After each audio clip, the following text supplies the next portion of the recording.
seen a photo of a famous landmark, let's say the Taj Mahal, and convince yourself you have really experienced it? But what about the immersive feel around it? The culture, the food, the smells? AI can never replace that feeling, no matter how realistic it gets. When I was younger, traveling felt like a break from school. It was normal for me to wonder, are we going to the mountains? Are we going to the beach? Are we going to see family? I was lucky that it felt normal. For me, normal was pasta on Friday nights. Normal was speaking English. Normal was going on holidays. Normal was just normal. The same for everyone. Universal. How could it be different? But as I've been getting older, it started to hit me. Traveling isn't just going away. It's a chance to learn something firsthand. A moment I remember well was a bike tour we took through the back streets of Bangkok. On the outside, Bangkok seems like just any other city. Big skyscrapers, malls, fancy hotels. But when we saw what life was like for the people, it completely changed my perspective. We rode past people living their everyday lives, cooking on open stoves, eating on their doorsteps, hanging laundry across their streets. For them, it was just another ordinary day. For me, it was nothing like I'd ever seen before. Could this really be daily life for some people? Well, apparently yes. Turns out what I thought was normal wasn't the whole picture. Today I want to talk about how traveling can change your outlook on daily life and can teach you unexpected things. Once you realize that your version of normal is just one of billions of ways to live, you will never look at the world the same way again. I'm Indian, and just learning about my own culture has been mesmerizing enough. The festivals, the traditions, the stories my grandparents tell has been amazing. There's so much to learn just from where I come from.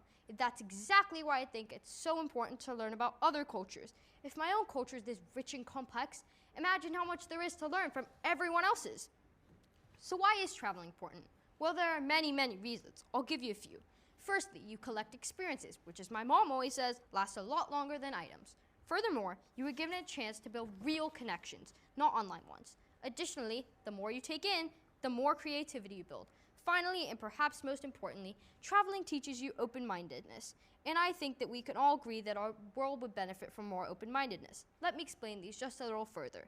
In our world, everyone always wants the newest iPhone or the coolest shoes. Experiences stay with you for life. Shoes and phones eventually wear out. I don't have a single memory of any souvenir I bought in Thailand, but I remember exactly what I saw on that bike tour. I've certainly gained an appreciation for our washing machine, but their food definitely smelled yummier than my cereal this morning. This opportunity to see how much my life differs from theirs has really helped me see the world from different points of view.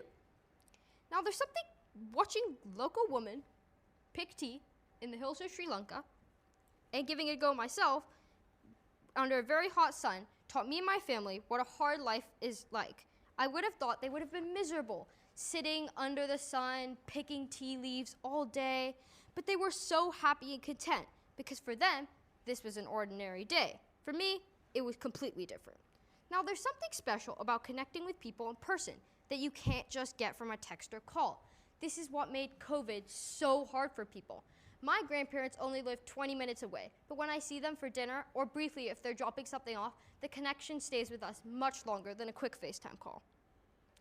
So, creativity. It can be shown in many forms, but immersing yourself in other cultures and learning about how others live, your creativity could only grow. In Kenya, I noticed how people fixed anything that broke instead of throwing it away, which inspired me to try that instead of replacing our broken things. When we visited Sri Lanka and Thailand, we got to do cooking classes, and I loved making all of the dishes. After all, I love cooking. When we got home, I made all of the food so many times because of how yummy it was. We have reached my last and most important point. Right now, the world feels so divided. People argue online about everything, and everyone is convinced that their way is the right way. But I'm convinced that if more people travel and experience other cultures, we'd have way less conflict in our world. It's hard to hate someone when you've shared a meal with them. It's hard to hate a culture when you've celebrated their festivals with them and seen their joy. It's hard to think your way is the only right way when you've seen all the other ways possible. So here's my challenge to you. In the next few months, travel somewhere new. It doesn't have to be far. It doesn't have to be expensive. Just go somewhere you've never ever been and talk to people you've never met. Try a restaurant with food you've never tried before. Visit a museum, take a road trip, go on a plane, take a train. because every single person you meet knows something that you don't, and every place has something to teach you. And every new experience makes you a little bit more human. So go out there and explore, learn, and grow, because the best education you get doesn't come from a textbook. It comes from seeing the world with your own eyes and an open heart. Thank you for listening, and safe travels. Very good.